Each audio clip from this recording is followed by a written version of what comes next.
Hi, I'm Mara Webster with In Creative Company, and thank you so much for joining us for one of our talks today. Today, we're joined by the wonderful filmmaker Adam Salky to talk all about his Netflix movie Intrusion.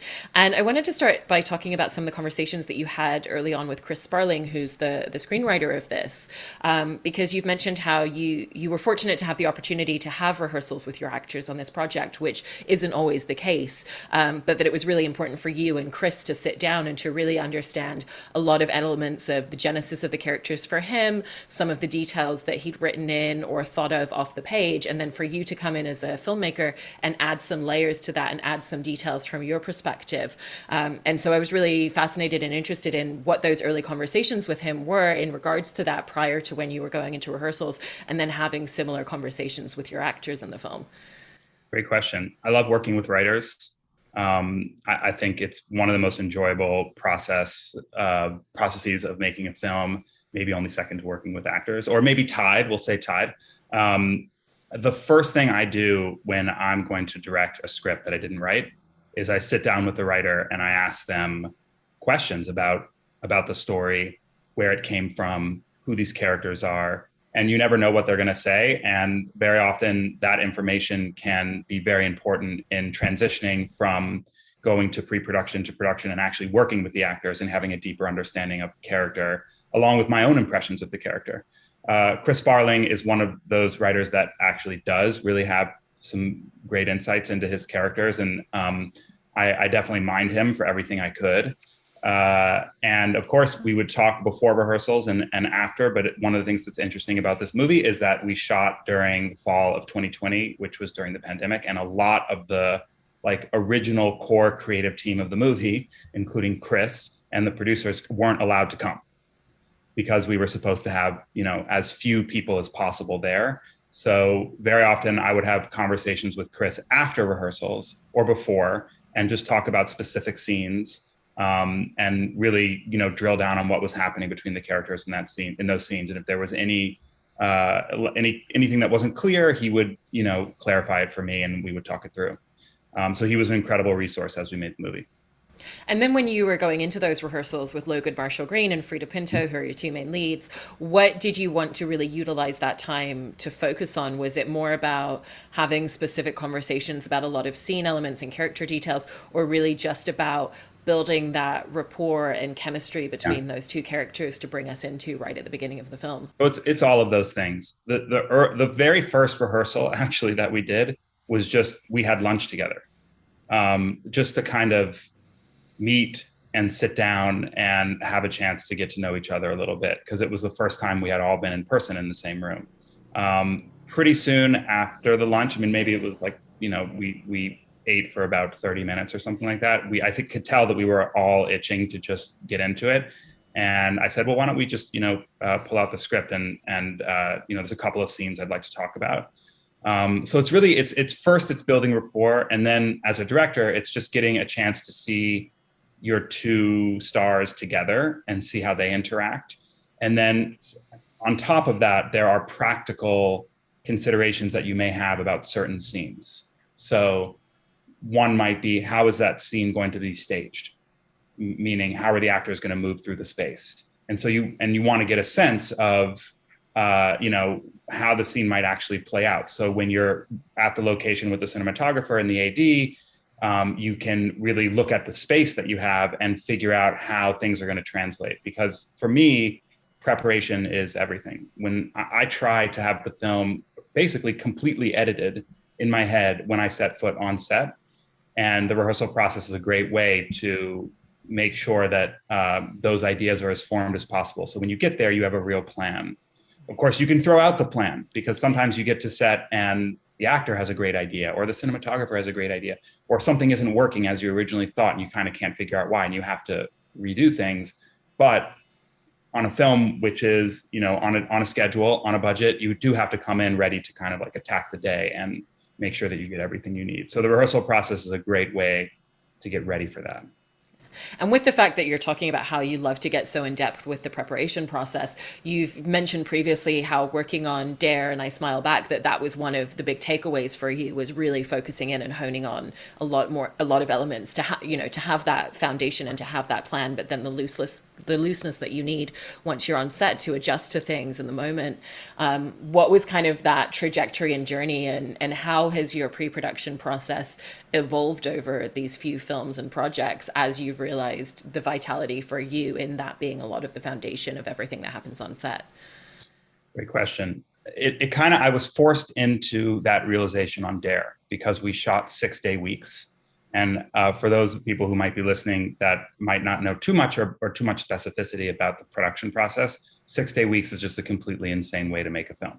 You know, normally you would finish, you'd have 5-day weeks, you'd finish and you'd have a little bit of time to sleep on Saturday. And then on Sunday, you could actually think about what's coming up for the week.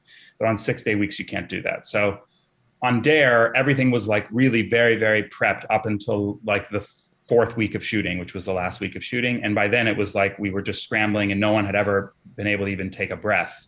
And so I realized that on that shoot, how, you know, sometimes you have to improvise. You have to just kind of, it's not that there weren't any plans, there were, but they weren't as solid as the first 3 weeks, just by the nature of how much prep time you have on a tiny independent film and all of that. So I did, and some wonderful things came out of that. Even though that week was not as prepped as the rest of the film, there are some really like wonderful, fresh things that happened in the scenes that were shot that week. And so I saw, oh, okay, you can actually loosen your grip a little bit and be, you know, a little more fluid in how you approach things. But, you know, my process has changed as I've made more and more films. And actually what I've realized for myself is that, you know, and I think this is completely natural, that as you make more films, certain things become more intuitive. And you also learn deeper aspects of the craft. So you might be thinking more between, you know, after your first feature, you might be thinking more about scene transitions. You know, what visually is going to take us from this scene to the next scene? We're getting really technical here. If this is what I can talk all day about this stuff, if this is what you want to hear about.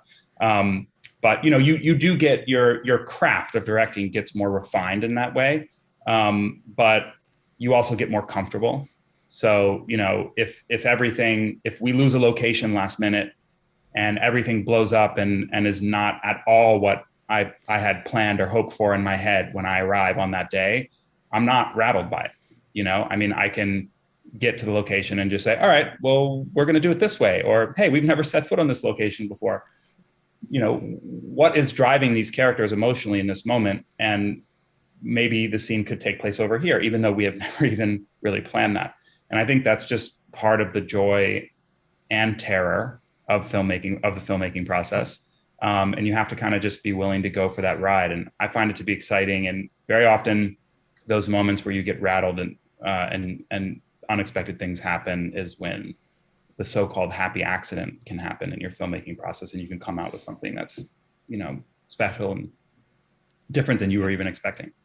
Yeah, no, all of that's incredibly valuable. And with Intrusion, you know, as the name suggests, there is a house intrusion, and that is one of the central plot points in the film. But the difference is it's not something where people come and break into the home and then the entire rest of the movie is, you know, the break-in itself and what's happening, or that it happens later on in the film and there's a lot of build up to it. It is kind of in the first third of the movie. And then dealing with the aftermath, like what happens after an event like that in your life. And so how did you have to think about the movie in slightly different terms in terms of just the narrative structure and a lot of the pacing, because you have this really high tension adrenaline moment in the film early on, and then you almost need to sustain it but not sustain it, because there needs to, you know, obviously the audience need moments to breathe in between, and you know there's kind of the emotional fallout of it as well. And so there's a lot of different kind of pacing and tonal spaces that you're weaving the film into following that really high tension moment at the beginning. Yeah, I mean, what you're speaking about is one of the things that drew me to the story. So as you mentioned, Intrusion is about this amazing married couple that we meet that moves to this small town. And when the house gets broken into twice in so many days, the wife, played by Frida Pinto, starts to wonder why they moved to this small town. And she's the wife, who's also a breast cancer survivor, starts to wonder why they moved to this small town and you know what's really going on around her. And it's about the terrifying unknowability of people, and how that blind spot with those that you love is even scarier than cancer. So what you're describing ultimately is one of the things that drew me to the movie, because you're right. This break-in and a shocking act of violence that occurs at the break-in happens in the first act. And after that, Mira, played by Frida, is left with the trauma of that event. And she has to pick through that and grapple with that with her husband and try to figure out a way forward and try to understand exactly what is happening to her. And that was interesting to me because ultimately the movie in many ways is about this character dealing with her trauma and ridding herself of cancer in all forms in her life. And she basically the sort of metaphorical trauma in her life is explored through the trauma of the events in the story, but hopefully in an entertaining way. Yeah. And sorry. The third act gets very exciting as well. So you do have this kind of impactful, shocking first act, and then a lot of questions and a lot of secrets and a lot of like, what is going on? And then in the third act, things really explode again, and some surprises happen. Yeah, we won't give away the third act. That would ruin the movie. But also within the emotional fallout that she's dealing with, I thought one of the interesting aspects in watching it is that you're not afraid to let the movie live in moments of silence, particularly with her character. And it's okay to just kind of sit with her as she's processing or trying to figure out and trying to piece together the details. Did you find it very natural to find what those moments of quietness and silence were going to be with her as a character, and the moments where we were just going to kind of sit and breathe with her in the space for a second? There's a great book by Robert Bresson, who is a famous French director, and it's called Notes on the Cinematographer. And it's basically a collection of his thoughts on filmmaking after his career. And one of them is, I'm going to butcher this, but he says something like, it's just a scribble. He says something like, who is it who said a look can let loose, it was like a look can let loose a passion or a war. And there's a third one. I forget what the third one is, but ultimately he's right. So much in filmmaking is about looks, moments shared between people and not necessarily talking about them. Well, I guess it depends on the filmmaker. And we might love that. If we're watching Before Sunrise, we want to see these characters talk, and we're okay with that. And that's a beautiful part of that filmmaking style and that narrative style. But Intrusion is much more about what is happening beneath the surface of these characters and beneath the surface of this relationship in this town. So much of that could be explored visually, which is one of the things that was exciting to me about the movie. There's a lot of visual moments in the film and a handful of scares that I'm really proud of, and I think just speak to that theme of the unknowability of people, the unknowability, which I think is something that is effective, especially in the context of a thriller. Yeah. And when you're introducing these two characters at the beginning, there needs to be a real kinetic energy between the audience and these two characters because, going back to what we're saying about how the fact the house intrusion happens very early on, we have to already feel empathetic, emotionally connected to them. We have to be kind of like wanting them to be okay, and all of those aspects that come with it. And you have a very small amount of time to build that. And so what for you were the key details and key ways that you really wanted to create that very immediate audience connection to the two of them in those first couple of scenes? It's related to what you were asking about previously, which is less speaking and more visual connection between the two of them and creating of moments. And then separately, there was also a visual design idea when we filmed those scenes about keeping them together in the frame and always making the audience feel subliminally that this is a couple that is very together and visually together, always together. So that later on, when things start to get very stressful for this couple, we actually feel the visual separation between them. As to whether or not that worked, you'd have to tell me, or I'd have to have more conversations with the audience, but that was the idea behind it. No, it really did. And when you're talking about the framing, like that was one of the very clear things at the beginning that you see, even just their faces are very physically close to each other within the frames. And then how did that completely shift the way that you were storyboarding and figuring out your shot list later on in the movie after the intrusions happened? And there is kind of this emotional fallout between the two of them because they're both processing it in different ways for different reasons. That was just going back to Chris Sparling. That was also something that we talked a lot about. And the script changed in subtle ways from all the way from the first draft I read to what the edit of those scenes ended up being. There actually was more dialogue between them. And in the edit room, we actually started to zero in on more on looks and moments between them. For example, we meet them in this scene in the bathroom where the Mira character is doing a self-exam in the shower. And then afterwards, they're in their bedroom getting ready. And we meet a very important prop, which is this clock that Henry, played by Logan Marshall Green, gave Mira on their first date back in Boston. And then she sees that he's looking at her, and she looks up in this mirror and sees him in the background and just kind of like, what? A little playfully. And he just looks up and says, "You look beautiful." Well, there was a whole scene there with dialogue between them, and and the dialogue was good and it was all well performed. But in the end, it just became clear that really it's just the most important thing is that we feel their connection in the beginning. So this is just a little bit of a peek under the hood of how we arrived at some of those decisions to create their sense of togetherness, both from a performance point of view and also visually, so that you would feel that this relationship was under threat once the break-in happens.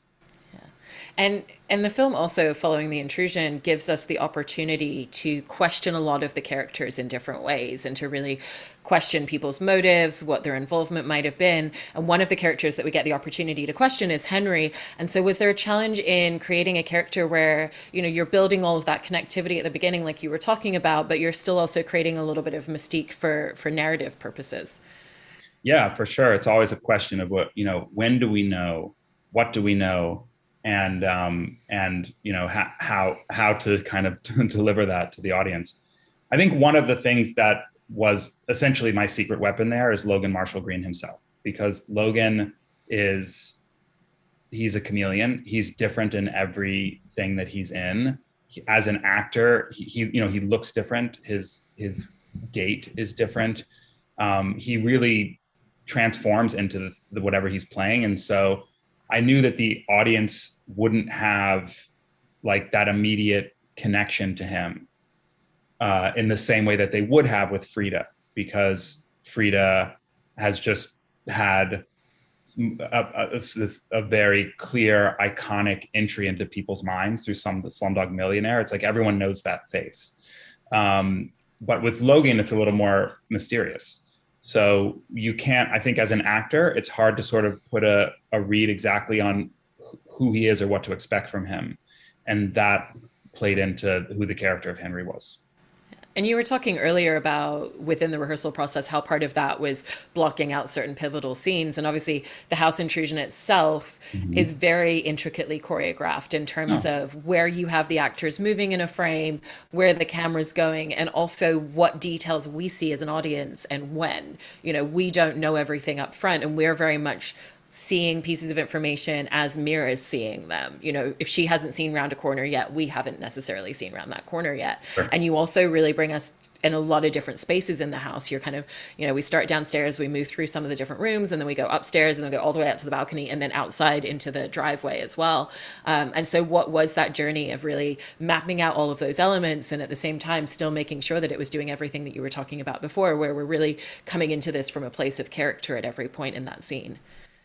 So this is great. So from a very broad point of view, I believe, and this isn't even my idea. I think this is from masters of making this genre of film have spoken to this, but it's true that so much of making a thriller or making a horror movie, this is not a horror movie, but like making genre films that have to do with suspense and sometimes scares and thrills, have to do with fear of the unknown.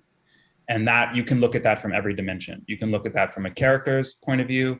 You can look at that from a visual point of view. You can look at that from the point of view of the location and how are we going to deliver this experience for the audience of what's happening in this moment through the character's point of view. As you point out, I think that is to me the most crucial way for how to think about shooting a scene that's supposed to have some kind of thrill or scare or tension to it, is always, okay, how is the character feeling about this? So we're going to see things through, for the most part, Mira's point of view.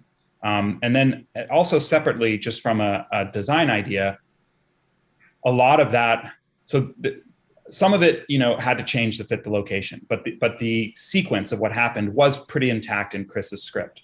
So when I went location scouting, one of the there were many things I was looking for. It had to be the right kind of house. It had to have the right kind of style. It had to have to work visually for the story.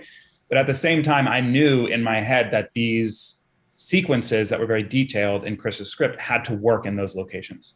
So the house that we actually ended up finding had checked a lot of boxes. And one of them was that I could see how that home invasion action sequence would play out within that house. So it's all sort of connected. Going back to the prep idea, before I even went location scouting, which happens very early on in prep, I had to have a very firm idea of how this sequence was going to be staged and played out, because the choosing of the location was so much tied to what that was going to be.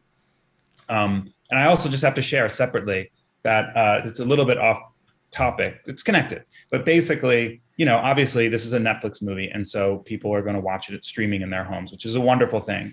And I already know that a lot of people have watched this movie, which is very, very exciting for me. But I did have a chance to screen the film theatrically to some film students as a part of the kind of PR push.